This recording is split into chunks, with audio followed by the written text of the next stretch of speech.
en fait donc professeur à l'UOS, à la faculté de Polytechnique, qui vient nous parler aujourd'hui notamment de l'intelligence artificielle créative, donc là aussi un autre sujet très intéressant. Monsieur Duto, c'est à vous. Merci pour l'invitation. Je vais vous parler plus précisément de l'intelligence artificielle pour les industries culturelles et créatives. Je ne vais pas parler de créativité au sens large, je vais parler vraiment de l'application industrielle, de la créativité et de l'IA. Alors j'interviens ici comme professeur à Lyon, mais aussi comme président de TREI. TREI, c'est un institut de recherche interuniversitaire au niveau de la Fédération Wallonie-Bruxelles dans le domaine de l'IA, qui regroupe 5 universités et 4 centres de recherche. Et c'est aussi le moment d'être le président de cet institut, dans lequel on s'intéresse à l'application de l'IA dans plein de domaines, la mobilité, les médias, la médecine, mais aussi dans le domaine, bien sûr, de la créativité et des industries créatives au sens large. Alors, j'ai l'habitude de commencer mes exposants avec un sens transparent qui je trouve important, c'est le monde anglo-saxon a cette phrase chouette qui sépare les connaissances en deux types de connaissances, ce qu'ils appellent le street knowledge et le book knowledge. Street knowledge, ce sont les connaissances qu'on acquiert par soi-même, donc c'est ce que nous on appelle le savoir-faire. C'est tout ce qu'on a appris tout seul. Alors, on a appris tout seul quand on était tout petit à faire des images, des sons, à marcher, à parler. On vous a fait croire qu'on vous a appris à lire, en fait, vous avez appris à lire tout seul, fondamentalement, on peut connaître les lettres, tout ça, vous l'avez tout seul. On l'a vu, toutes ces choses qu'on sait faire parce qu'on les a apprises par nous-mêmes, et qu'on est d'ailleurs incapable de transmettre à quelqu'un d'autre. Parce que vous pouvez expliquer à quelqu'un comment on roule à vélo, mais ça ne l'aidera pas beaucoup. En fait. Et puis il y a le book knowledge qui est ce qu'on apprend à l'école en gros, ou ce qu'on apprend parce qu'on vous le dit, c'est-à-dire ce qu'on apprend par le langage. Et cette distinction-là est importante parce que dans l'histoire de l'intelligence artificielle, on a depuis le début de l'intelligence artificielle, en fait, on sait que si on veut créer une machine intelligente, il faut qu'on la crée un peu à notre image, c'est-à-dire que la première chose que cette machine doit savoir faire, c'est acquérir du street knowledge, l'apprentissage par expérience. Ça, on sait depuis les années 40, et puis en fait, on n'a jamais réussi à le faire, sauf tout récemment. Et comme on ne savait pas le faire, pendant des années, on a pris le pied inverse, c'est-à-dire qu'on a dit, bon, on va essayer d'expliquer à une machine comment on peut résoudre des problèmes façon book knowledge, c'est-à-dire en utilisant des langages. Et les langages qu'on a utilisés, ce sont les langages informatiques. On a développé des langages informatiques pour transmettre les connaissances d'un expert vers une machine pour lui apprendre à résoudre un problème. L'apogée de ça, c'était en 1997, IBM Deep Blue qui bat Kasparov, gros événement, ça passe à la télévision, les gens se lèvent pour applaudir, etc. Un jalon dans l'histoire de l'IA façon book knowledge. Mais voilà, on est resté coincé sur cette étape-là pendant très longtemps, et avec cette impossibilité d'aller plus loin. Et puis depuis 2012, on est passé vraiment au-delà de ça, on est revenu sur cette idée du street knowledge pour l'IA, et de fait, depuis près de 10 ans maintenant dans les laboratoires de recherche, on est capable de faire des choses comme, par exemple, ceci c'est une image qui a été fournie, donc ça vient de Stanford à l'époque, en 2017 je pense. On fournit l'image à une machine, et puis la machine étiquette tout ce qui se passe sur l'image. Donc il y a un éléphant, il y a un ballon, etc. Et alors ce que je trouve surréaliste, c'est que la machine trouve que le petit triangle vert en haut, ce sont des grands arbres verts. Ce qui est plus la reconnaissance, c'est la divination. La machine est en train d'imaginer ce qui peut se passer derrière le but. Donc on ressent vraiment le degré d'intelligence, street knowledge qui est acquis par la machine sur base d'un entraînement à partir de centaines de milliers d'images. On a tous vu passer ce robot de Boston Robotics qui fait un salto arrière. Et là aussi, il y a de l'intelligence artificielle, évidemment, qu'on appelle l'intelligence artificielle pour l'interaction. C'est un autre type d'intelligence artificielle, celle-ci c'est la perception, là c'est l'interaction. Ce sont deux types de street knowledge, donc de savoir-faire que les machines ont pu acquérir progressivement. Et on pourrait dire que de la même façon que IBM et Blue, c'est l'aboutissement du book knowledge, on pourrait dire que ChatGPT, il y a 3 mois, 4 mois, c'est l'aboutissement du street knowledge. C'est un petit peu le moment où le grand public se rend compte qu'il y a quelque chose qui s'est passé, les machines sont capables effectivement d'acquérir cette compétence, ce savoir-faire, parce qu'en fait, la machine a l'air d'être intelligente et de fournir un discours structuré, mais ça n'est jamais qu'un apprentissage de la langue, ce que cette machine a fait. C'est-à-dire que ce que nous faisons tous à 2 ans, à 3 ans, un bébé a acquis le genre d'apprentissage que ChatGPT fait, sauf que ChatGPT est entraîné sur un nombre de textes énorme, et donc est capable de fournir du langage de façon beaucoup plus structurée, mais c'est jamais qu'un apprentissage de type street knowledge. Il n'y a personne qui explique à la machine comment on peut faire. Alors, je viens maintenant me brancher sur les industries créatives. Donc, ça, c'est mon domaine d'études en particulier. Ça, ce sont tous les domaines, tous les sous-secteurs, tous les marchés des industries créatives. Il y en a beaucoup. La musique, le livre, l'art, le film, le broadcast, etc., architecture. Et puis tout à la fin, ici, il y a celui qui m'intéresse aujourd'hui, qui est celui de l'industrie du gaming, sur lequel je me concentre. Et dans le domaine du gaming, depuis quelques années, on a vu apparaître dans la presse pas mal d'annonces. L'intelligence artificielle est capable de battre n'importe quel joueur ou n'importe quel jeu d'Atari. L'intelligence artificielle a été intégrée à Minecraft et est capable de jouer là-dedans.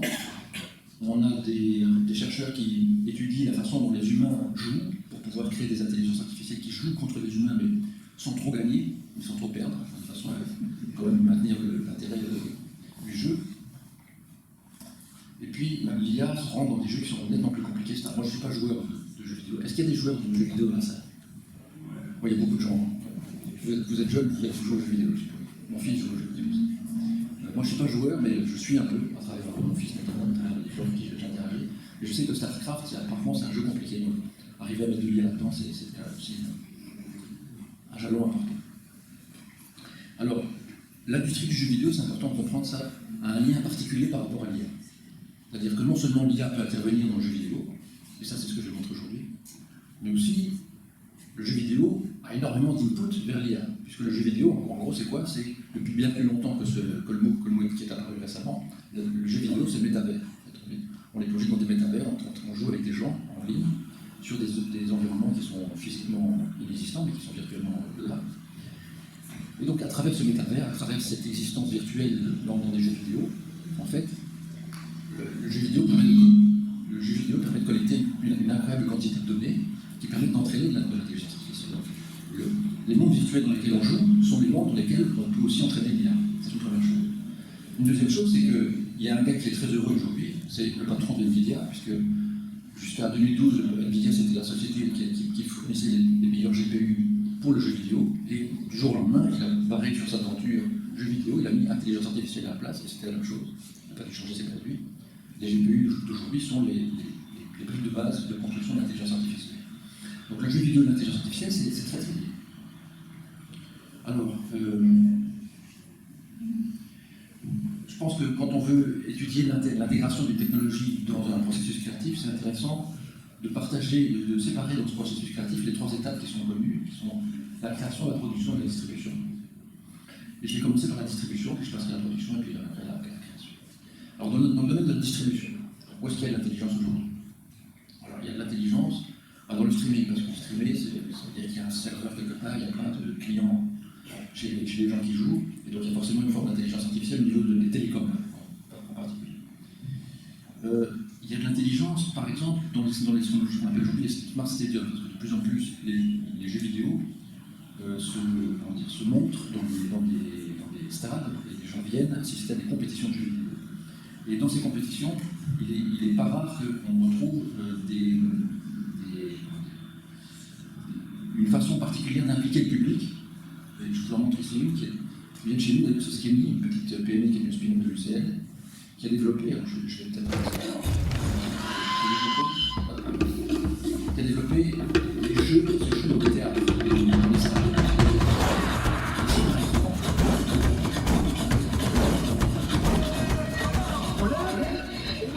Ici par exemple on voit deux cinémas qui jouent l'un contre l'autre, il y a un jeu vidéo. Donc il y a des caméras qui sont sur l'écran qui filment les gens qui sont en train de ramer en bougeant de l'écran. C'est une manière d'impliquer, alors on peut faire ça ici, d'ailleurs ça aurait été marrant, on le voit tous, j'ai des bras pour commencer le bateau. Donc c'est une façon d'impliquer les gens et de distribuer un produit, qui est ici un film, de manière à impliquer les gens. Et là bien sûr il y a l'IA pour reconnaître les mouvements. Alors bien sûr l'IA est active dans la recommandation, puisque l'IA, je ne l'ai pas encore dit, mais l'IA finalement parmi tous les secteurs de l'industrie créative, c'est celui qui a le marché le plus important. Le plus gros marché en industrie créative aujourd'hui, c'est le gaming, je dis c'est gaming. Le gaming est plus important que le film, plus important que la musique. Le marché du gaming est plus important que le marché du film. Ce qui est pas mal. Et donc forcément, on a besoin, dans ce genre de marché-là, d'essayer de suggérer aux joueurs de passer à un autre jeu en fonction de leur préférence. Là aussi, il y a de l'intelligence artificielle. Alors bien sûr, on parle aujourd'hui beaucoup du métavers. Je vous ai dit que le jeu vidéo, c'était le métavers déjà depuis longtemps, sauf que ça n'avait pas le nom. Alors on peut aller plus loin, ça c'est déjà de 2018, c'était Oculus à l'époque qui était acheté par Facebook. et qui montre en fait l'utilisation du métavers pour de la téléprésence, pour assister à des événements. Alors, je vous montre quand même ici. Alors ici, on va assister à une compétition sportive, mais ça pourrait être une compétition de gaming, une compétition de jeux vidéo. Vous voyez qu'il y a des gens qui sont dans un stade virtuel où les personnes qui assistent à la compétition sportive sont là sous forme d'avatar. Le match est réel. Vous avez votre casque, vous êtes capable de regarder l'évolution du match. Vous pouvez d'ailleurs vous téléporter à différents endroits dans le stade. Et puis les gens que vous avez autour de vous, ce sont des gens qui ont remis leurs avatars et une équipe pour discuter. Donc vous êtes dans une espèce d'environnement qui est réalistico-virtuel. C'est des gens une espèce de réalité augmentée à travers là aussi, forcément, il y a l'intelligence artificielle pour gérer tout ça. Ça, c'était la distribution. C'est le point le plus rapide. Ça tient en quelques transports. Le plus intéressant, à mon avis, c'est la production. Et puis on verra à la fin de la création. En matière de production, donc la production, la question de la production, c'est qu'il faut, quand vous avez imaginé un jeu, il faut le créer, il faut le rendre concret. Il faut créer le code qui va avec, il faut créer les assets graphiques, etc., créer la musique, tout ça. Alors, en matière de production, il y a aussi beaucoup d'intelligence artificielle, notamment à travers la production graphique. Dès 2015, on a vu apparaître ce truc que tout le monde a vu déjà, ça s'appelle le transfert de style, c'est que vous prenez une photo, et la photo, vous la faites redessiner littéralement par une intelligence artificielle, dans le style de Turner, de Munch, de Van Gogh. Et récemment, ça a été développé sous forme, ça a été avancé ce truc-là. Aujourd'hui, on est capable de prendre une photo d'une personne, d'en obtenir un avatar automatiquement. Donc la création d'un avatar, ici c'est un avatar 2D, mais ça se fait en 3D, la création d'un avatar à partir d'une photo. Or, un avatar, vous savez bien que c'est important pour le jeu vidéo ou pour le métavers. Donc ça, c'est une aide à la production. On ne doit plus passer son temps à créer l'avatar. Ou en tout cas, on a en création de base. Alors, on a beaucoup parlé de l'IA générative, on en a parlé juste dans les exposés précédents. Il y a tout un tas d'outils qui sont disponibles aujourd'hui et qui permettent à quelqu'un qui veut créer un jeu vidéo de développer des assets graphiques. Par exemple, ici, j'ai demandé de créer des idées de personnages dans le style de Legend of Zelda, et il y a des personnages qui apparaissent. Alors, je ne dis pas que c'est ceux-là qu'on va utiliser en pratique, mais ça peut donner des idées à un graphiste et ça peut faire avancer un peu, ça peut donner des idées de base pour le développement du jeu, en tout cas le développement de la production. Et puis, alors ça c'est le plus récent, je ne suis pas sûr, attendez, je vais essayer de vous montrer la vidéo qui fait ça, c'est intéressant.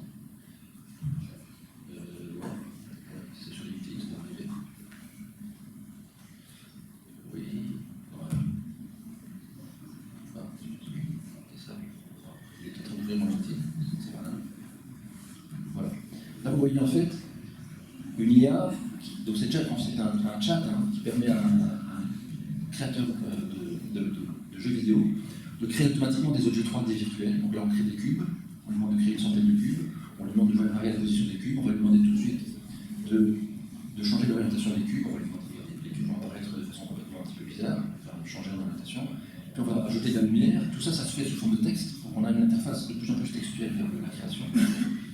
Et puis, in fine, on va ajouter de la lumière, voilà, on ajoute de la lumière, et tout à la fin, on ajoute toujours sous forme de texte de la physique, je vais aller un peu plus loin, de la physique, et puis on demande au jeu de démarrer, les cubes vont tomber les uns sur les autres, parce qu'on est dans un monde physique, c'est une chose censée tomber les uns sur les autres. En quelques mots, finalement, on a créé le départ d'un jeu vidéo potentiel. Et ça s'est fait de manière totalement graphique, uniquement de façon graphique. Il y a vraiment des avancées fortes de l'IA. Des avancées fortes de l'IA en termes d'aide à la production. Il y en a aussi, alors je vais passer ça, c'est trop de détails. Il y en a par exemple dans l'animation automatique. Aujourd'hui, quand on crée des jeux vidéo, on a besoin de déplacer les personnages dans les espaces virtuels. Ça se fait en utilisant des bibliothèques de mouvements qui sont préétablies. De plus en plus, l'IA intervient pour la création automatique de mouvements. Ici, par exemple, on voit un loup, un chien. Regardez pas l'image de gauche, c'est le contre-exemple. On voit à droite un loup et un chien qui est déplacé dans un espace virtuel uniquement avec un réseau de neurones. Le réseau de neurones est symbolisé sur-dessus. Donc en fait, on prend le nez du chien, on le tire en avant, et tout le reste de ses membres, de ses pattes, varie de façon naturelle et automatique. Ça, c'est l'algorithme qui détermine. Donc il n'y a plus de bibliothèque, c'est une connaissance street knowledge, la façon dont fonctionne la marche d'un chien. On peut aller beaucoup plus loin, ça c'est une expérience qui est déjà un peu vieille, c'est 2018. C'est sur base de 25 000 clips vidéo de David Stone, donc la famille Pierre à Feu. On a demandé à la machine de générer du dessin animé à partir d'un texte. Là, on a carrément le script du texte, et on voit la machine qui génère le dessin animé. Il ne s'agit pas d'aller rechercher des morceaux de dessin animé pour les remettre ensemble, il s'agit de recréer complètement un dessin animé à partir de. Donc c'est quand même assez surprenant qu'on en soit arrivé. Bien sûr, je n'ai pas parlé de parole, c'est quand même une composante essentielle des jeux vidéo aussi. Bien que peu utilisé aujourd'hui, quand on est face à un jeu vidéo, on s'exprime même souvent en groupe, et donc on peut aussi, là aussi, récupérer les émotions, récupérer le contenu verbal de la parole pour l'intégrer dans le gameplay. Et je vais terminer avec ceci qui est, bien sûr, l'utilisation de l'IA pour gérer les fameux personnages qui ne sont pas jouables, tous ces personnages que vous rencontrez dans les jeux vidéo et qui sont censés faire quelque chose. On peut de plus en plus utiliser l'IA pour les gérer et pour leur faire des choses de plus en plus intelligentes.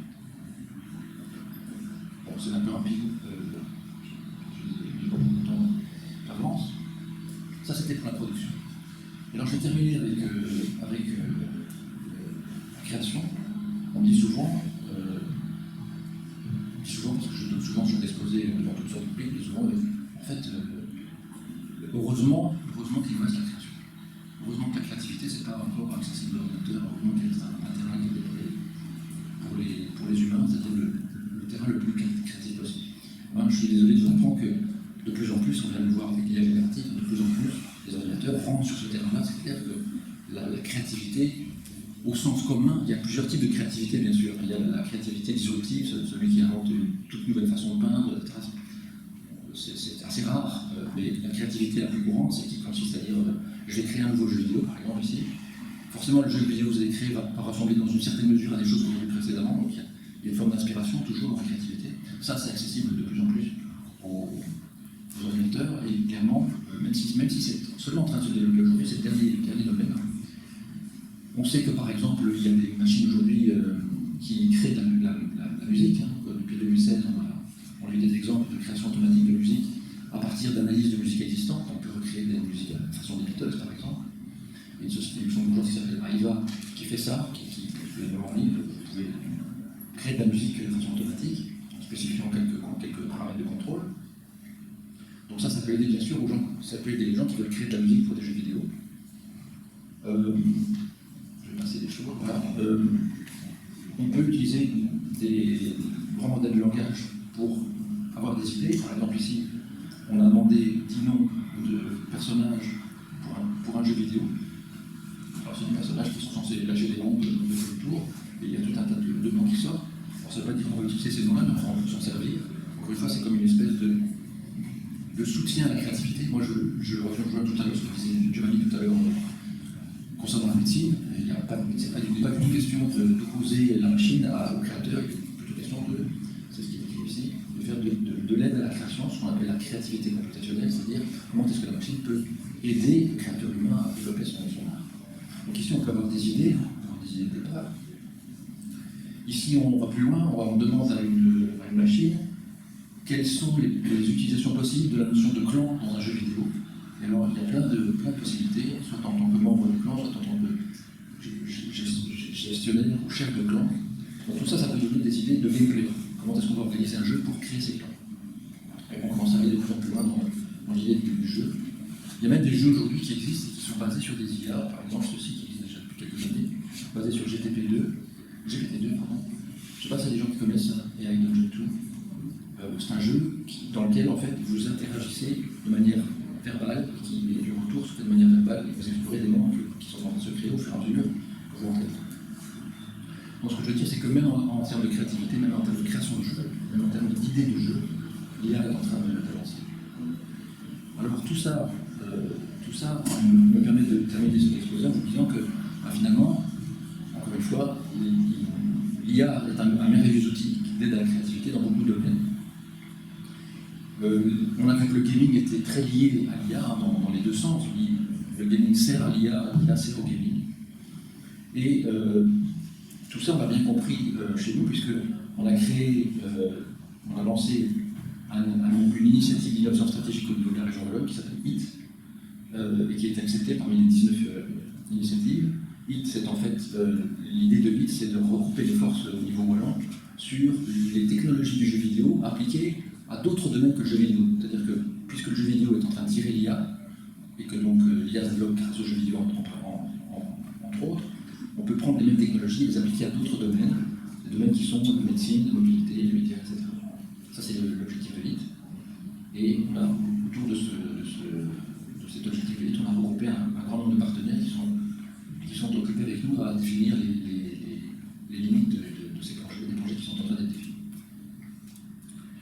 Voilà, dans le temps que j'ai, je peux parler beaucoup plus loin, je parle parfois plusieurs heures sur ce sujet-là, mais voilà, je fais ce que j'ai. Je vous remercie de votre attention.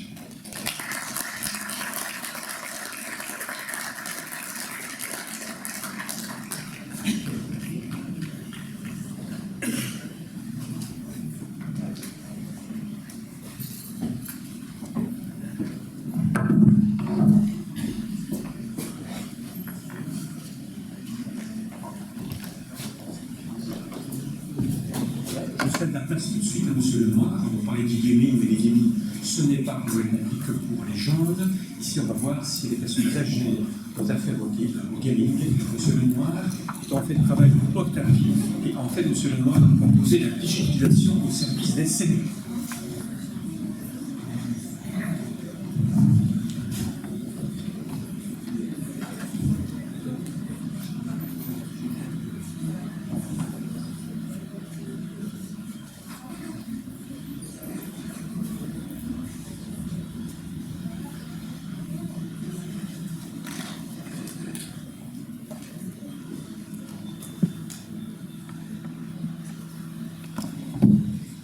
Alors bonjour à tous, merci pour cette introduction. Et, il y a 20 ans, j'étais comme vous sur les bancs d'école et je retrouve ici un de mes anciens professeurs, monsieur Dutoit, et on travaillait déjà à l'époque sur des sujets liés à la digitalisation, liés à l'intelligence artificielle. Aujourd'hui, je vais vous présenter une application, ou en tout cas un domaine d'application pour l'intelligence artificielle et pour le domaine du numérique qui concerne les seniors, parce qu'on est tous concernés. Et donc je voudrais vous présenter finalement comment peut-on créer des environnements intelligents pour aider nos seniors au sein de leur environnement. Et donc, je voudrais juste faire un petit retour en arrière. Imaginez votre vie, vous êtes à la maison, vous êtes seul, vous avez de la distanciation sociale, vous avez un sentiment d'insécurité. Eh bien non, c'est pas la période du Covid. C'est simplement que vous êtes une personne âgée, vous êtes chez vous, et vous avez ces différents sentiments qui sont là, ces différentes expériences au niveau de la vie, et vous avez à un moment donné un choix à faire. Et ce choix, c'est soit de pouvoir d'aller dans une maison de repos, et on sait aujourd'hui l'image qu'ont les maisons de repos, et pourtant il y a des professionnels en ce monde-là qui essayent de rendre les choses agréables et de faire des progrès importants pour le bien-être des seniors, ou bien de rester à la maison et de vous entourer d'un certain nombre de services. Et donc ce sont des choix à poser, et ces choix ils peuvent aussi être guidés par la technologie qu'on met aujourd'hui à notre disposition. Et dans une maison de repos, effectivement, vous avez tous les services en un, vous n'avez pas à réfléchir, mais effectivement, vous n'êtes pas spécialement dans un environnement où vous vous sentez chez vous. Et demain, vous également, dans votre vie, vous aurez peut-être l'envie de dire, mais finalement, le choix, il n'est pas ni noir ni blanc, il est entre les deux. Et c'est ce que moi, j'ai pu vivre comme expérience, où je suis en contact dans un monde des seniors avec des maisons de repos, parce que je travaille dans une maison de repos familiale, donc mes parents ont une maison de repos, et à côté de ça, j'ai fait des études au niveau technologique, et je me disais, mais comment, à un moment donné, moi je peux avoir un impact, comment, finalement, je peux essayer de faire le pont entre différentes solutions pour ne plus offrir un choix blanc-noir, mais de pouvoir offrir finalement un certain nombre de services. Et là, l'intelligence artificielle, les environnements digitaux peuvent aider à faire ces choix. Et je vous invite demain, dans vos différents métiers, à vous poser les questions comment différentes technologies, vous pouvez les utiliser au niveau de votre métier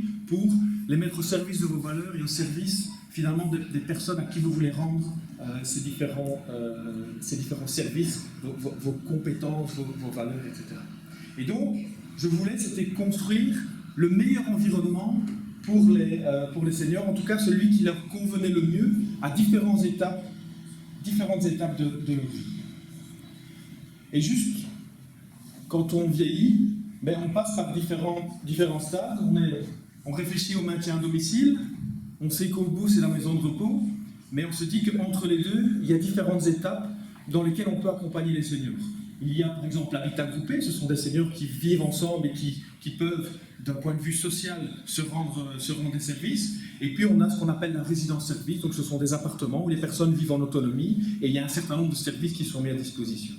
Et l'idée là-dedans, c'était de pouvoir travailler sur ce panel depuis la maison de repos, depuis en fait le domicile jusqu'à la maison de repos, mais de se dire aussi que ce n'est pas un chemin où je vais obligatoirement de la maison individuelle vers la maison de repos. Ce chemin en arrière est également possible. Et donc c'était de réfléchir comment la technologie, comment finalement l'environnement se comportait et comment on pouvait travailler au niveau technologique. Et la difficulté que vous rencontrerez certainement dans vos métiers demain, c'est on travaille beaucoup par silo. On travaille, les éléments doivent être orientés sur les services. Il y a différents cadres, et donc il y a une nécessité de repenser le métier, une nécessité de mettre les choses ensemble pour que, d'une part, on ait un business qui soit plus, qui soit plus intégré, et également d'avoir de la technologie qui se met au service de ce nouveau métier que l'on veut mettre en place. Et c'est comme ça qu'en fait on a développé la technologie Octapie. Alors on n'a rien fait de neuf en fait. La nouveauté, c'était d'aller voir ce qui existait sur le marché, de se dire mais qu'est-ce que je peux prendre qui existe, comment je peux l'intégrer, parce que comme on l'a expliqué avant, l'intelligence artificielle, elle se base sur des éléments que l'on connaît, qu'on intègre, qu'on utilise différemment, sur lesquels on rajoute une idée, et c'est vraiment là-dessus que je voulais axer ma présentation aujourd'hui, c'est de dire les choses, elles existent, utilisez-les et mettez-les au service de vos projets. Et donc on a décidé avec différents capteurs de les intégrer, de dire mais avec ça, je peux créer un environnement intelligent qui permet à des personnes âgées de vivre en sécurité chez elles. Et donc on s'est dit, mais avec ces différents capteurs, vous connaissez tous l'Internet des objets, vous connaissez les capteurs avec des possibilités de se connecter sans fil, donc on n'a plus besoin de travaux spécialement importants pour installer ce type de technologie. Et le plus important là-dedans, c'est la plateforme de communication, qui permet de faire le lien entre une maison qui est sécurisée et finalement des personnes actives comme nous qui peuvent rendre des services, qui peuvent être au service de ces personnes âgées. Et l'important dans tous les projets que vous allez mener, c'est la communication que vous allez pouvoir mettre en place entre d'une part les bénéficiaires du service et d'autre part ceux qui vont procurer ce service. Et concrètement, qu'est-ce qu'on a mis en place? La première chose, c'est la sécurité au niveau des murs. Vous connaissez, quand vous allez dans un hôpital, dans une maison de repos, vous avez des boutons qui permettent aux résidents, s'ils sont dans la salle de bain ou s'ils sont dans sa chambre, d'appeler du personnel en cas de besoin. Avec la technologie aujourd'hui, il est possible d'équiper une maison individuelle avec ce type de boutons, qui sont des boutons actifs, où on appuie, on est lié à une plateforme, et cette plateforme permet d'appeler du secours. Mais ça, vous allez me dire, mais ça, il n'y a pas d'intelligence derrière, il y a juste le fait d'appuyer sur le bouton. Mais après, on peut aller plus loin. Et c'est de mettre en place des capteurs intelligents, des capteurs de présence, des capteurs d'ouverture de porte. Donc si j'ai de la présence, s'il y a une présence dans la maison, c'est qu'il y a de l'activité. S'il y a de l'activité, c'est qu'il y a de la vie. On sait qu'aujourd'hui, une personne qui est à domicile, il y a des chutes qui peuvent arriver. Il y a des moments où elle ne sait plus bouger. Et par exemple, si au matin, elle ne se lève pas, mais on peut avoir une indication pour son réseau des dents proches, de dire attention, d'habitude elle vient dans sa cuisine entre 8h et 9h, et là arrive l'intelligence artificielle de dire oui, il est 9h, il n'y a personne qui est encore dans la cuisine, il faut qu'on puisse se poser la question de ce qui se passe. On a également donc de l'activité tracking, c'est de voir est-ce que la personne s'alimente, est-ce qu'elle ouvre son frigo. Bien entendu, on n'a pas été jusqu'aux caméras. Il y a des projets avec des caméras, il y a maintenant des caméras, et on va le voir juste après, ici, qui permettent de faire de la détection de chute. On a maintenant des caméras qui pixelisent les images pour travailler sur également la vie privée, caméras qui sont capables de détecter des chutes. Bien entendu, il faut que ces capteurs soient positionnés dans les endroits où il y a des chutes. On va même aujourd'hui plus loin, il y a des capteurs qu'on met sur des matelas on a des capteurs qu'on met sur des chaises roulantes qui permettent de définir si la personne bouge, s'il y a des escarres qui vont pouvoir arriver. Et tout ça en connectant à des applications, ça va permettre un meilleur suivi, des meilleurs soins. C'est toujours mieux de travailler en amont, en étant proactif, que de travailler en aval et en étant réactif. Et puis on a tout ce qui concerne les éléments portables. Et vous avez des montres connectées qui calculent vos pas, etc. C'est la même chose au niveau des personnes âgées. Il y a des systèmes qui sont mis à disposition. Et donc ce qu'on a voulu faire, c'est de se dire, mais finalement, il y a plein d'éléments qu'on peut intégrer et qui peuvent se mettre au service des seniors. Alors bien entendu, très très important, c'est de pouvoir avoir une plateforme de communication. Et cette plateforme de communication, elle va d'une part être un hub entre tous les éléments sans fil qu'on va pouvoir mettre dans l'environnement de la personne, mais également va être un outil qui va permettre à la famille, qui va permettre à des soignants, via un badge par exemple, d'encoder des passages, d'encoder des informations et s'échanger les informations entre les différents éléments et différentes personnes du réseau. Et donc on commence à créer un réseau connecté avec la famille, avec les différents centres de soins, où on a consultation des activités, les alertes, comment est-ce qu'on a réagi, on a été apporter les repas, madame n'était pas bien, voilà. Et donc on peut, comme ça, grâce à ces plateformes de communication, grâce à ces outils, mais créer un environnement sécurisant pour les seniors. Et donc, l'idée à ce moment-là est de créer un écosystème où chaque acteur a sa place. Et moi je suis convaincu que demain, les maisons de repos, même si aujourd'hui, personne n'a envie d'aller dans une maison de repos, et je comprends tout à fait, mais à un moment donné, les maisons de repos doivent se positionner comme la référence des seniors dans leur environnement. Ce sont des spécialistes qui doivent pouvoir donner des solutions également pour les personnes à rester chez elles. Et l'idée, c'est de se dire, non, une maison de repos, elle ne va pas rendre des services à 15 km, elle va travailler dans son bassin à 2-3 km, et elle va pouvoir, grâce à ces nouveaux outils, rendre la vie des gens meilleure, rendre la possibilité à des personnes également de rester chez elles, mais grâce à ces outils, de pouvoir bénéficier d'un certain nombre de services et de sécurité. Et donc, ce sont des exemples que j'ai déjà pris, mais imaginons cette dame-là qu'on va appeler Janine. Janine, elle a le système au niveau de sa maison, et si elle appuie sur un bouton, le call center peut être appelé, ça peut être une infirmière qui est son infirmière à domicile qui également reçoit l'alerte, mais ça peut être également la maison de repos. Et ces trois acteurs, sachant que Janine, elle est sécurisée par l'ensemble de ces systèmes, et ces trois acteurs vont se coordonner pour donner la meilleure réaction possible au fait que Janine a fait une alerte. Je vais vous expliquer également, mais il est 8h30 et d'habitude, Janine, elle se lève et elle est dans sa cuisine à partir de 8h. Et là, il est 8h30 et on n'a pas d'informations. Mais on peut également appeler l'environnement pour pouvoir finalement s'enquérir de qu'est-ce qui se passe au niveau, pourquoi Janine ne s'est pas levée aujourd'hui. Et c'est là que l'humain prend toute sa place. C'est-à-dire il y a les outils et il y a la possibilité également pour l'humain d'interagir et d'intervenir pour interpréter ce qui se passe, parce qu'au final, ces outils sont là pour servir l'humain. Et ils sont là également pour dégager du temps, pour qu'on puisse finalement passer du temps et passer des moments de relations sincères avec les personnes. Et par exemple, quelqu'un qui vient, je l'expliquais également, quelqu'un qui vient livrer les repas pourrait identifier que les repas ont bien été livrés. Si les repas ont bien été livrés, ça veut dire qu'il y a eu de l'interaction. S'il y a de l'interaction, c'est qu'il y a de la vie. Et donc, l'ensemble du réseau est rassuré sur le fait qu'il y a cet élément-là. Alors vous me direz, mais concrètement, nous, au niveau d'une maison de repos qu'on a ici dans la région, on a créé un concept, c'est le concept du bienveilleur. Alors le bienveilleur, c'est un concierge de quartier. Il faut savoir qu'autour de notre maison de repos, on a 30 personnes qui vivent à domicile et on a un concierge de quartier qui s'occupe de ces 30 personnes, qui tous les jours a une application et grâce à cette application peut voir que les personnes se sont levées, peut voir que ça se passe bien, peut être appelé pour l'un ou l'autre service. Et ce concierge de quartier, il fait comme on faisait avant dans les buildings appartements. Le concierge, il rendait plein de services, mais ici on fait ça au niveau du quartier, on construit ça autour de la maison de repos et on peut faire ça grâce à la technologie. Si on n'a pas la technologie, on ne pourrait pas assurer ce type de service.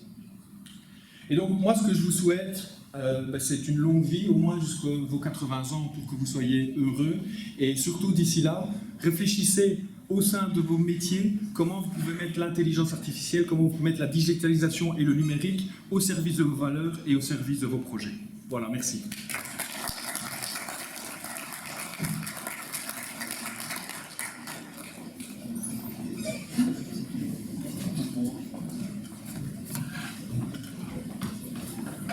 Merci beaucoup, M. Lenoir. Effectivement, la dernière question que M. Lenoir nous a proposée, c'est celle qui tient à cœur aujourd'hui, c'est de dire comment appliquer l'IA au travers d'un métier, avec quelles compétences. Enfin, je rappelle que c'est un petit peu ça le titre de la matinée, quelles compétences qu'on demande. Voilà, je cède la parole tout de suite à M. Le.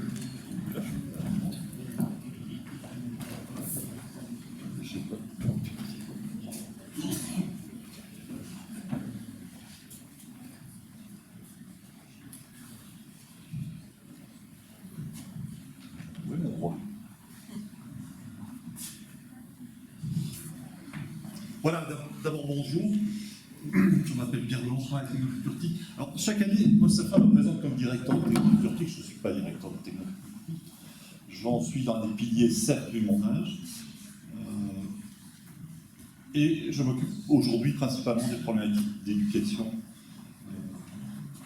qui me prennent à cœur, etc. J'interviens notamment pour Condorcet.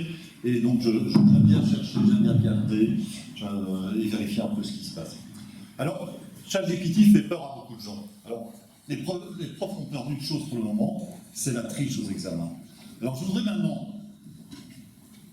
à main levée, que vous disiez qui a déjà triché au cours des 3 dernières années. Alors, tricher, c'est tricher formellement, ne pas citer toutes ces sources, ne pas mettre des guillemets. Allez, osez. Ça vient. Madame, messieurs, vous regardez. Voilà, il y a tous ceux qui n'osent pas, ça c'est la gestion du changement. Donc, simplement pour amener la question et la réflexion, c'est ChatGPT, la question de la triche, c'est pas neuf. Et c'est pas ChatGPT qui va faire que vous ne saurez plus évaluer vos étudiants. Donc, selon ChatGPT, je suis comme allé l'interviewer, je vous garantis, on répond à des questions parlementaires maintenant par ChatGPT, les experts donnent à leur directeur des notes par ChatGPT. Je n'ai pas monté la conférence avec ChatGPT, je vous le jure. Mais je suis allé l'interroger, en effet, vous êtes en moyenne aux États-Unis 70% d'étudiants qui avaient triché sous une forme ou une autre au cours des dernières années. Il faut le savoir, il faut le dire. Alors je ne vais pas revenir, on a dit beaucoup de choses, je ne vais pas revenir sur la question de l'intelligence, c'est trop compliqué. Il faut savoir simplement que ChatGPT 4 qui est sorti il y a 10 jours, Greg Brookman, qui est un des cofondateurs d'OpenAI, a annoncé en effet que ChatGPT 4, maintenant aux examens du barreau américain, était capable d'être dans les 10 meilleurs pourcents de candidats retenus. ChatGPT 3, ils étaient dans les 10 moins bons pourcents, maintenant ils sont dans les 10 meilleurs pourcents. Derrière ça, on en a beaucoup parlé, derrière ça il y a des articles scientifiques. J'invite notamment tous vos enseignants à aller les lire. Il y a un article documenté d'une 50aine de pages qui explique en effet comment on réussit des examens de ce type. Alors l'intelligence artificielle, on l'a expliqué, je gagne du temps, les briques technologiques, Benoît qui va conclure, va revenir probablement. Je voudrais simplement revenir, j'ai gardé ce slide sur tous les domaines où l'IA intervient aujourd'hui.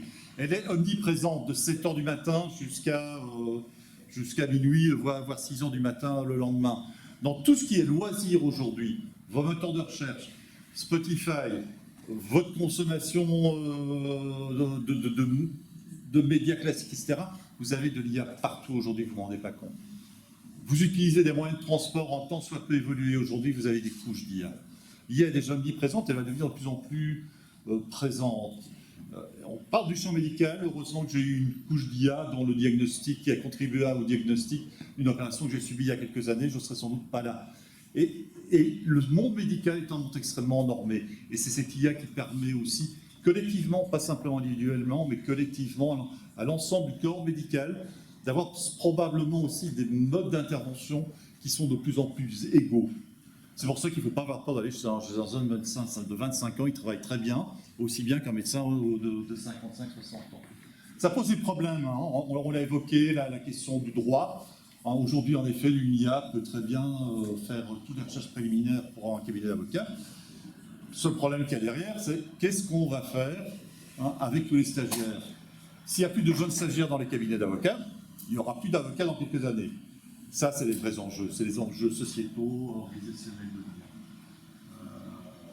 l'IA. Et on peut aller comme ça en permanence, vous allez trouver des enjeux, et de plus en plus, on va voir l'IA omniprésente.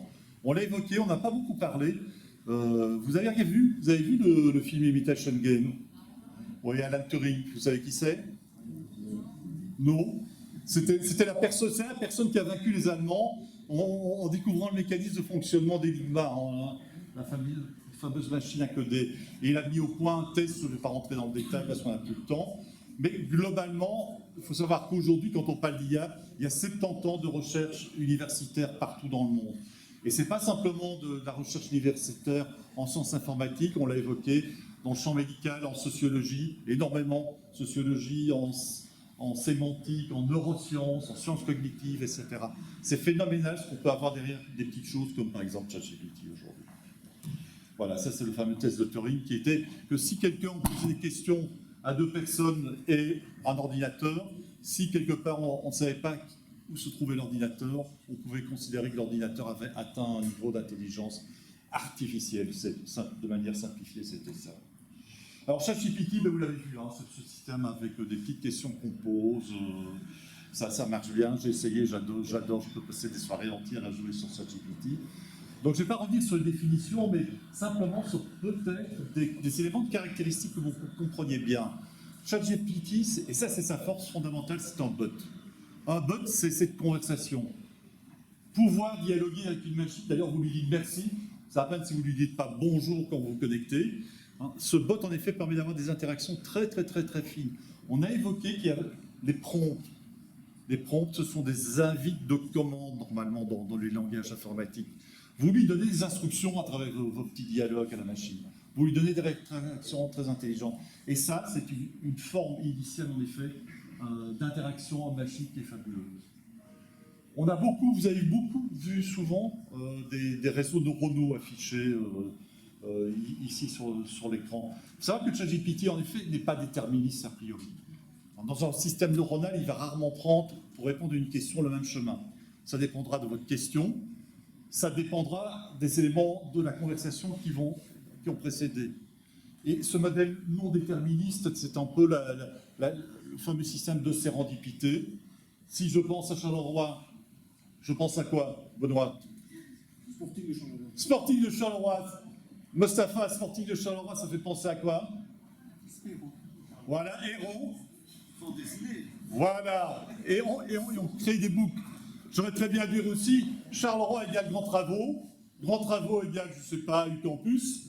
UCampus égale Condorcet. Et Condorcet égale Isma Marcinelle. Voilà. Donc une sérendipité, on peut arriver à des résultats relativement différents. Et c'est en ça que le modèle n'est pas déterministe. Le reste, tout était dit. Mais 500 milliards de mots analysés, c'est phénoménal quand même. Bon, il faut vous en rendre compte. Alors, on parle beaucoup de ChatGPT. Il faut savoir qu'au total, j'ai refait l'exercice hier, il existe des annuaires, en effet, on parle beaucoup d'alternatives en matière d'IA ou d'IA génératif. Il y a plus de 2500 IA génératifs sur le marché aujourd'hui. Elles sont listées dans des super annuaires et vous trouverez des solutions alternatives à ChatGPT en quantité monumentale. J'utilise par exemple souvent you.com. En matière, ChatGPT fait des traductions que j'adore utiliser, mais vous avez un moteur fantastique avec des grosses doses d'IA, c'est DeepL. Je sais que DeepL est utilisé par des cabinets d'avocats pour traduire leurs textes en néerlandais ou en anglais et faire des économies, etc. Donc, allez voir, prenez le temps de chercher, etc. On a parlé de DALL-E 2, etc. Il y a bien d'autres formes d'intelligence artificielle disponibles sur le marché. Donc, qu'est-ce que fait ChatGPT? J'en parlais avec un prof d'UNIF en sciences pédagogiques, je ne dirais pas de quelle faculté récemment, qui était blasé, qui disait « Bah oui, bon, on sait que ça fait tout ça, mais bon, c'est pas neuf, etc. etc. » Je suis désolé.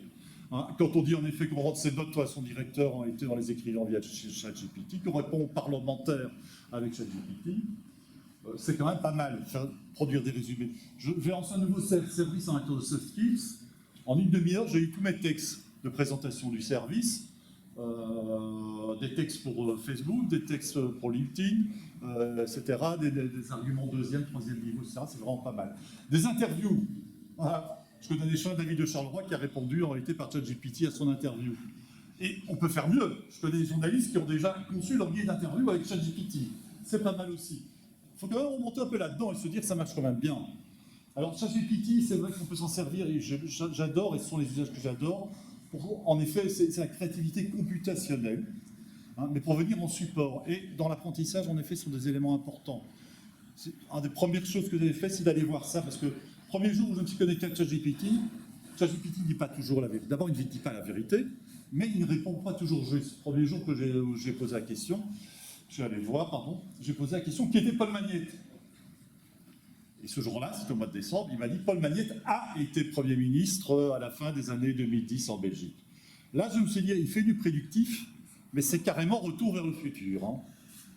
Et alors, je suis retourné voir hier soir via Bing, et là, il m'a dit, selon des confidences au journal Le Soir, il va devenir Premier ministre.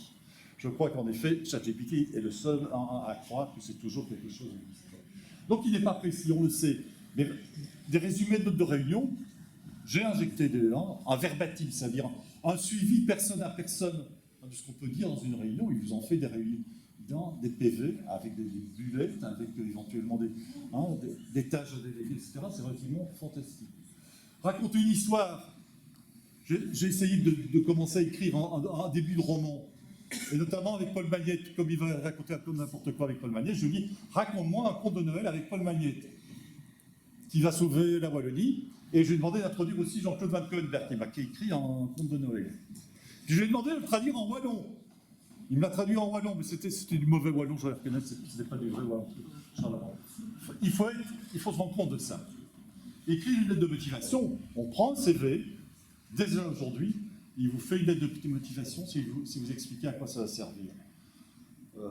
Mercredi, à Technofutur, on est partenaire d'un certificat en technopédagogie.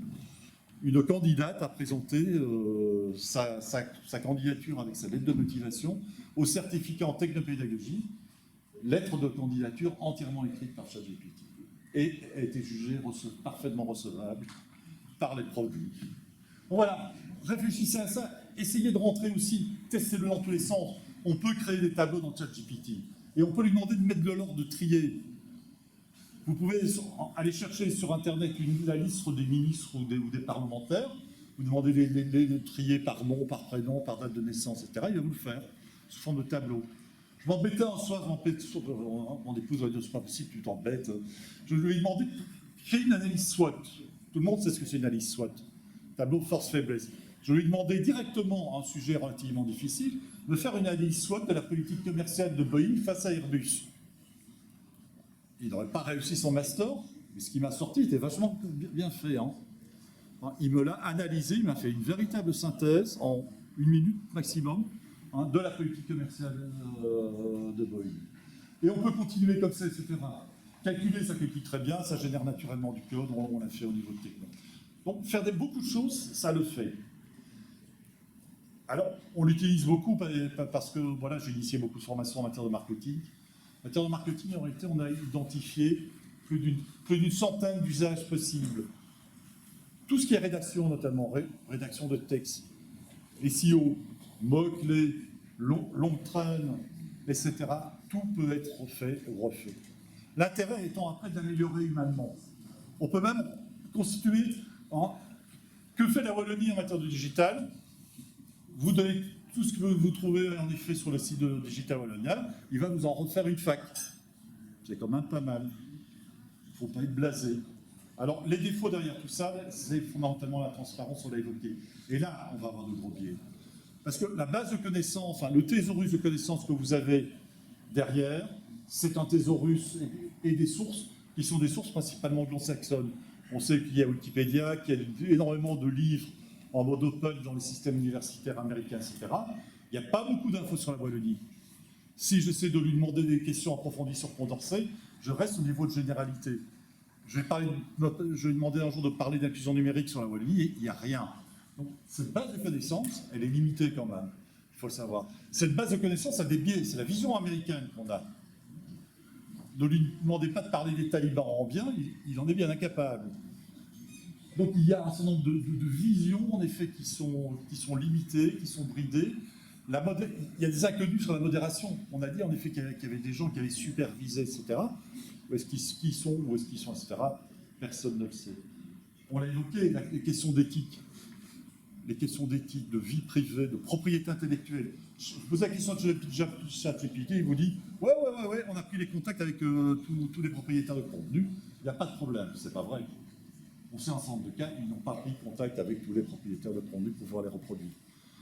La production que vous allez avoir avec ChatGPT, si c'est, ce ne sera pas encore une œuvre d'art, on ne va pas encore publier des poèmes qui seront publiés à des milliers d'exemplaires, etc. Mais elle appartient à qui cette œuvre qui est produite? Il y a beaucoup d'inconnus actuellement sur ce domaine. Donc voilà, ça il faut être attentif, extrêmement attentif aussi aux questions d'éthique. Parce que derrière, je vous l'ai dit, dans les biais, ce sont des systèmes largement anglo-saxons, c'est-à-dire que tout le système auquel il va se référer, et c'est peut-être plus embêtant derrière en termes de valeur, c'est un système anglo-saxon. ChatGPT, ce sont des algorithmes, c'est une IA plus ou moins spécialisée au général. ChatGPT, il faut savoir, ne pense pas. Alors, vos profs vous demandent régulièrement de penser. ChatGPT ne peut pas penser. Il n'a pas de conscience. Il n'a pas de valeur. Vous lui demandez de porter un jugement de valeur. Hein, vous aurez les slides, je ne vais pas vous les montrer. Il dit non, je ne peux pas porter de jugement de valeur. Je ne suis pas conçu pour ça. Moi, j'essaie d'exprimer des opinions objectives. Objectives comment? Objectives parce que c'est globalement le résultat de la majorité américaine derrière, qui est derrière, ou des labos universitaires. Comparer les valeurs. Il ne sait pas faire. Il refuse de le faire. Ce qui veut dire aussi pour les profs, c'était moyen aussi de rebondir sur ChatGPT, se dire, dans les questionnements, essayez d'avoir, vous, étudiants, et vous faire prendre des positions beaucoup plus personnelles. Répondre à un dilemme, fondamentalement un dilemme, je suis en voiture, je rentre dans la voiture devant, c'est moi qui me crache, qui a un accident grave, ou j'ai une maman avec une poussette. A ou B? C'est ça un dilemme. ChatGPT n'est pas conçu pour répondre à des limites. Donc des limites, il y en a beaucoup. Je vous laisse ces exemples, c'est pas trop grave. Alors, dans l'école, je pense que c'est par rapport aux profs, parce qu'on va terminer en 2 slides maintenant. On l'a dit, je crois qu'il faut éviter le délit. On a interdit à un certain moment la règle à calculer, la calculatrice, appareil photo dans les classes, etc. Tout ça a été essayé. Se dire aussi que ChatGPT est quelque chose d'amusant, extrêmement ludique, il faut l'utiliser, et il va modifier certainement le rapport à l'enseignement. Mais il faut accepter le fait que ce qu'on sait aujourd'hui n'aura peut-être une vérité à 1 mois, à 2 mois, à 3 mois. On n'a pas de recul, il faut l'accepter, et surtout il faut essayer. Il faut l'essayer pour bien le comprendre. L'essayer individuellement, l'essayer collectivement, et sa notion en effet de former aussi pour les enseignants, vous former à l'usage. Parce que je suis persuadé, vous étudiants, avez des usages déjà 10 fois plus avancés que vos profs de manière générique, sauf que l'esprit critique, sauf que la mise en perspective, etc. Là, vos profs ont encore énormément à vous apprendre. Alors, plus précisément, dans l'enseignement, on peut l'utiliser. Il y a déjà énormément de pédagogues qui ont cherché, qui ont réfléchi à comment l'intégrer. On a organisé des webinaires intégrés sur le sujet. Je suis désolé, Étienne, mais mon cours e-commerce, il m'a refondu mon cours e-commerce entièrement. Je l'ai injecté en soir. Je dis, fais-moi un plan de mon cours. Par rapport à des étudiants en 3e écriture multimédia, il a refait instantanément. Je dis maintenant, hop, j'ai 12 jours de cours en été, étalés sur le trimestre. Tu me le remets. Tu me crées un rythme dans mon cours. Parce qu'il faut là, il m'a créé du rythme. Je lui dis, mais il faudra évaluer les étudiants. Je lui ai dit, définis-moi les critères d'évaluation des étudiants. Il m'a donné les critères d'évaluation des étudiants. Je lui ai posé la question, oui, comment je vais faire en sorte que les étudiants ne trichent pas?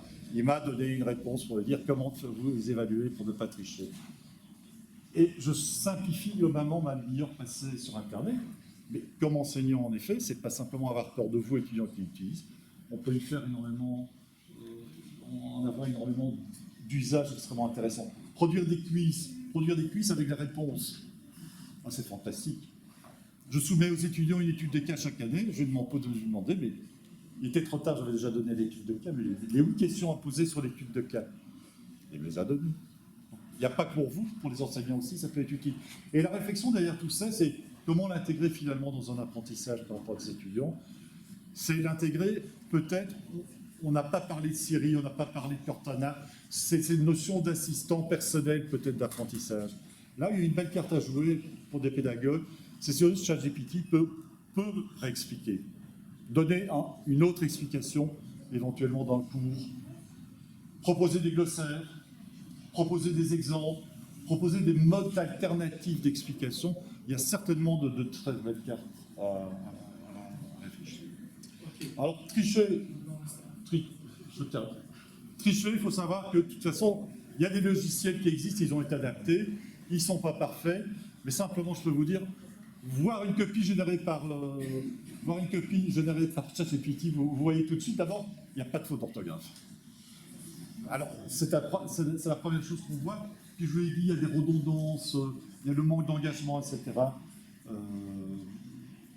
On le voit immédiatement. Alors, on m'a dit de terminer, donc je termine. Est-ce que ChatGPT va finalement menacer l'avenir des profs? Mesdames, Messieurs les professeurs, Madame la directrice, votre avenir est-il menacé? Moi, j'ai pas l'impression. Eh bien non, non, parce que les enseignants ont des compétences uniques telles que la compréhension de la psychologie d'apprentissage, la personnalisation de l'enseignement en fonction des besoins des élèves et des capacités à encourager et à motiver les élèves. Donc, je vous rassure, vous avez encore votre place. Je vous remercie en tout cas.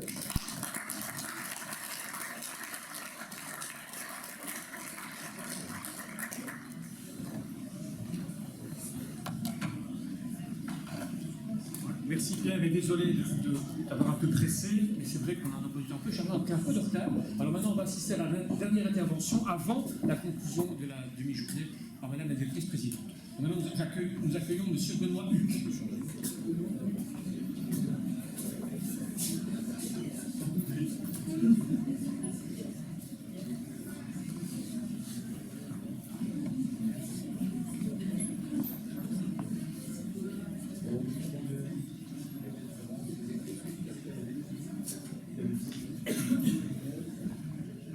Bonjour à toutes et à tous. Donc,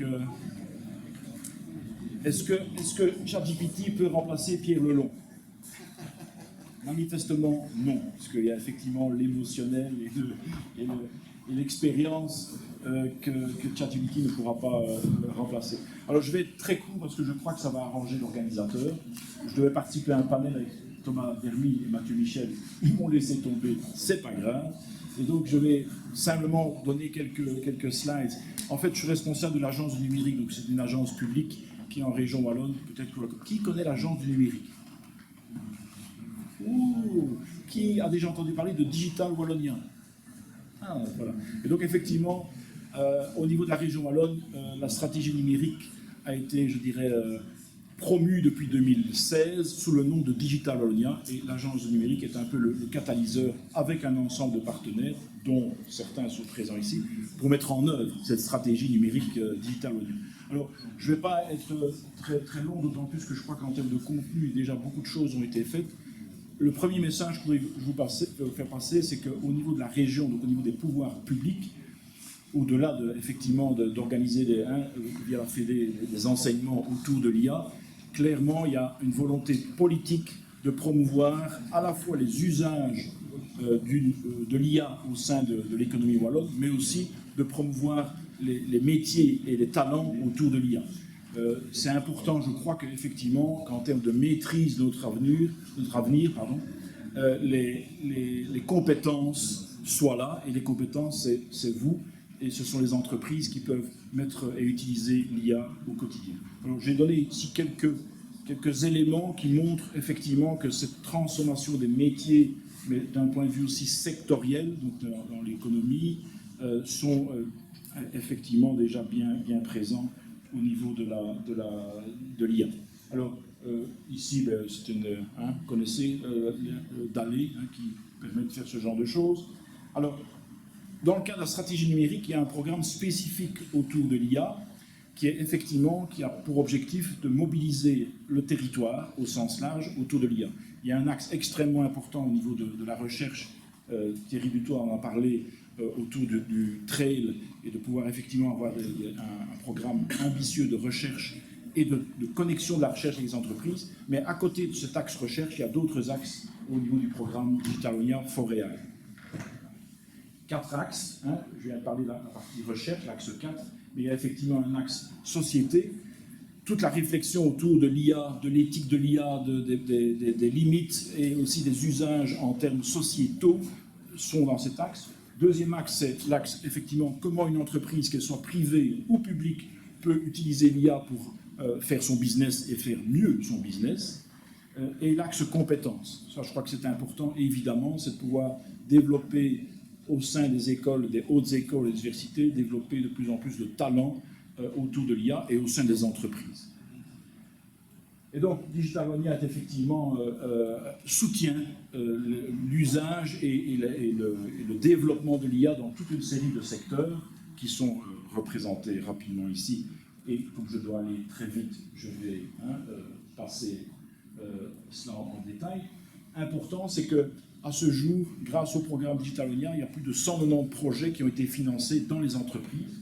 Il y a des experts qui permettent effectivement d'accompagner les entrepreneurs, une petite cinquantaine, et on a effectivement mobilisé au niveau de la recherche, il y a plus de 150 chercheurs, et on a effectivement un programme qui est visible sur la plateforme digitalonia.be.ia. Alors, un exemple, mais je crois que je n'aurai pas le temps, donc c'est un exemple ici de l'utilisation de l'intelligence artificielle sur, quand même, il y a démarré. Dans l'agriculture. Une société spin-off de l'Université de Liège qui rassemble des vétérinaires et des ingénieurs d'optimiser le quotidien des éleveurs et le bien-être des animaux en utilisant au maximum les données qui sont à disposition dans les fermes. Delaware, c'est une société de consultance belge qui a été créée en 2003. On est aujourd'hui 3500 personnes au niveau mondial, 1600 en Belgique et 150 experts data donc qui travaillent uniquement sur des solutions où la donnée a un rôle majeur. Digitalonia nous a mis en relation avec Room Expert pour nos compétences, notamment dans tout ce qui était analyse des données dans l'agriculture. Ça a permis en fait de créer les conditions qui permettaient d'arriver à des résultats rapidement. Nous avons fait appel à Delaware pour répondre à une problématique, c'est l'utilisation de l'intelligence artificielle dans les données d'élevage, pour essayer d'optimiser la lecture et la prédiction dans le futur des données d'élevage. De cette façon, avec l'aide de Digital Wallonia, nous avons pu arriver à prédire jusque 10 jours dans le futur les données d'élevage.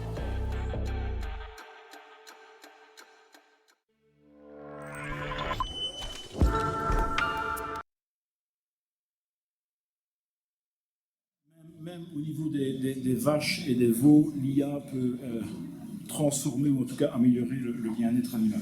Alors il y a plein d'autres domaines. Les exposés de ce matin les ont illustrés. Le domaine de la santé, le domaine de la production de pièces et de pièces fines. Ici, ce sont des lentilles qui sont effectivement contrôlées et grâce à l'intelligence artificielle, on peut anticiper les défauts. La gestion des déchets, donc le tri des déchets qui peut être aussi appris par l'IA, le suivi de processus de production, ici dans le cas de production alimentaire, et donc effectivement ici la détection des défauts dans les routes, et ainsi de suite. Alors je crois que ce qui est important, c'est que au-delà de l'IA qui transforme les secteurs, les entreprises privées et publiques, l'IA est aussi un métier et une possibilité de pouvoir effectivement, grâce à l'ensemble des 2500 intelligences artificielles génératives ou autres, de pouvoir aller plus loin. Mais ce qui est important, c'est que nous, en Wallonie, on développe les talents pour pouvoir maîtriser, pour pouvoir développer ces outils. On l'a dit tantôt, en termes de données, ce sont des visions particulières qui sont intégrées dans ces outils. Et je crois qu'il y a vraiment une place pour que nous soyons aussi maîtres de l'outillage IA et pas seulement consommateurs. Et donc, effectivement, il y a une transformation des métiers grâce à l'IA. On a ici comment le marché pourrait être transformé à la perspective de 2030 au niveau des différents secteurs. Il y en a ici qui a été fait par Agoria. Et il y a effectivement toute une série d'outils, mais je ne vais pas aller trop dans les détails, puisque de toute façon, on n'a plus le temps, c'est bien ça. Donc, je signalerai quand même un outil qui s'appelle Elements of AI, qui est en ligne depuis 2 ans, je crois, et qui permet effectivement de pouvoir se former en mode MOOC au niveau de l'intelligence artificielle, qui a été développé par différents acteurs. Et donc, je vous invite à taper Elements of AI pour éventuellement avoir, mais je suis sûr que vos profs vous donneront encore d'autres filons pour vous former. En tout cas, mon message, c'est la région wallonne est vraiment soucieuse de développer pour ces entreprises, pour ces acteurs, pour ces citoyens, l'usage de l'IA, et 2, grâce aussi aux moyens financiers de la région et de la Fédération Wallonie-Bruxelles, c'est de développer les talents autour de l'IA. Thierry Dutoit a parlé des initiatives autour de la recherche et autour de l'innovation. Je crois que c'est la meilleure réponse à l'IA, c'est d'en être acteur. Voilà.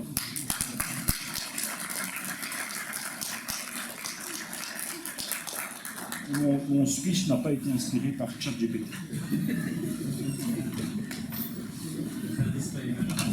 Voilà, cette matinée s'achève tout doucement. Encore quelques minutes. Madame Axel Leroy, directrice présidente de la Haute École Condorcet, on est vraiment à dire le mot de la fin par rapport à cette émission. Madame la directrice présidente. Alors l'exercice est évidemment extrêmement difficile, étant donné la pression qui est autour des uns et des autres lorsqu'il est amené à faire une intervention sur base d'un discours qui a été préparé. Cette matinée a été de bon vol et je fais aussi allusion à l'an dernier et à ce drone qui a été commandé par l'enregistrement du rythme alpha de Étienne Jeannette. Alors merci à tous de nous faire l'honneur de votre présence. Les interventions des membres de notre gouvernement fédéral et de personnes représentant la région wallonne témoignent de l'importance de la thématique qui a été évoquée au cours de cette belle et riche matinée. Alors l'IA est bien une matière qui est traversée à la fois par des enjeux sociétaux, économiques, mais aussi alimentée par de la recherche scientifique et de l'innovation. Alors j'ai repris un tout petit peu, je vais être extrêmement rapide, mais les éléments qui ressortent de cette matinée. Et donc les premiers aspects liés à la recherche, il a suffi de voir les niveaux de capitalisation, il suffit de se rendre compte des niveaux de capitalisation boursière affolants des entreprises qui sont actives dans ce secteur et le poids que les experts voient croissant dans l'économie mondiale pour en prendre la mesure. L'IA est partout, on l'a entendu à de multiples reprises. C'est aussi parce qu'elle est partout qu'il ne faut pas manquer dans nos institutions et avec notre responsabilité dans les structures de formation, qu'il ne faut pas manquer de porter un regard attentif sur ces dérives potentielles qu'il faut anticiper. Alors on le voit, l'IA est une terre des débats, vertueuse, inquiétante à la fois. Pour la question de la recherche scientifique, elle est évidemment cardinale dans ce secteur, mais dans beaucoup d'autres. L'IA est également devenue un extraordinaire adjuvant de science elle-même, et notamment dans le domaine biomédical, une sorte de nouvelle science qui associe celle du vivant et celle de l'ingénieur. Moi qui suis de formation biologiste, je sais qu'il y a toujours eu une perception, une sorte de cloisonnement entre la vision mathématique, la vision de l'ingénieur et la vision du monde vivant, et c'est ce que nous ont brillamment présenté les professeurs Dutoit et Briganti, ingénieurs et médecins d'ailleurs, les deux à la fois. Le professeur Dutoit est aussi un chercheur qui s'est spécialisé dans un domaine que l'on croyait propre à l'humain, c'est-à-dire le domaine de l'art, le domaine de la création, et a montré que les territoires réservés à l'humanité semblent se réduire, en fait, comme montrant ainsi que les territoires de la créativité, on ne peut pas y toucher. On a bien compris que ceux-là sont aussi le siège de l'intelligence artificielle. Et donc pas seulement en singeant les artistes, mais en associant au gré d'une logique qu'elles parviennent à construire et ainsi à véritablement créer, devenir des artistes, à moins qu'il faille maintenant revoir la définition de ce terme-là. Et je pense que c'est là qu'on va. Faut-il se réjouir ou s'effrayer? Mais ce n'est pas la question en fait. La question c'est qu'il faut simplement s'y intéresser. Il faut s'y intéresser, c'est ce que l'on veut faire ce matin en organisant cette troisième journée dédiée à l'intelligence artificielle. Pour ce qui concerne la médecine, le professeur Briganti, la question paraît plus aisément assimilable en ce qu'elle démultiplie les capacités d'un cerveau humain normal, parce qu'il s'agit par exemple d'analyser une imagerie, de déceler des pathologies qui auraient pu échapper à la sagacité d'un œil humain, ou plus simplement au temps que l'homme doit consacrer à l'observation de ces images. Mais les questions éthiques aussi ne sont pas non plus absentes des usages que l'on fait de l'intelligence artificielle, puisqu'elles nous interrogent sur le rôle d'un praticien, sur la relation avec le patient et sur, in fine, une forme de compétition implicite qui pourrait s'insinuer entre le malade et le médecin, entre l'étudiant et l'enseignant. Voici bien évidemment des sujets extrêmement passionnants dans lesquels les pouvoirs publics s'investissent depuis longtemps, à l'instar de ce qu'ont présenté M. Huck et Pierre, M. Lelong, dans son intervention et dans leurs activités respectives. Ils forment, informent, développent et s'assurent que nous puissions appréhender au mieux ces évolutions. Et donc, nous jouons tous un rôle essentiel. N'oublions pas non plus l'objet de cette journée et surtout la nature de l'institution qui l'organise, l'intelligence artificielle et les compétences de demain. Alors, je dirais peut-être pour terminer que le futur, ce sont les plus jeunes qui vont dessiner notre avenir, qui devront disposer d'outils et de capacités de formation pour être en mesure à la fois d'accompagner et de s'adapter au mieux à ces évolutions, mais aussi en devenir les acteurs. Tel est le rôle de notre haute école, forte de ces 10 000 étudiants, caractérisée par une approche concrète, professionnalisante, mais aussi à la recherche scientifique qui se développe de plus en plus en ses murs. Notre société évolue, nos métiers évoluent, mais notre physiologie, notre cerveau humain évolue aussi. Je rassure les jeunes, nous avons une plasticité cérébrale qui va nous conduire vers une adaptation naturelle vers ce nouveau modèle de société et vers ces nouveaux métiers. Tous ici rassemblés, universités, hautes écoles, autorités publiques, politiques, nous nous mobilisons tous les jours pour développer les compétences de demain et l'essence de nos territoires. Et je terminerai par une pensée particulière à nos amis et partenaires de l'Université de Mons dans leur combat pour la formation complète en médecine, mais aussi pour l'exemple qu'ils donnent de l'importance de l'enseignement supérieur, que l'importance a l'enseignement supérieur dans le développement de notre région. Je vous remercie. Merci d'être là.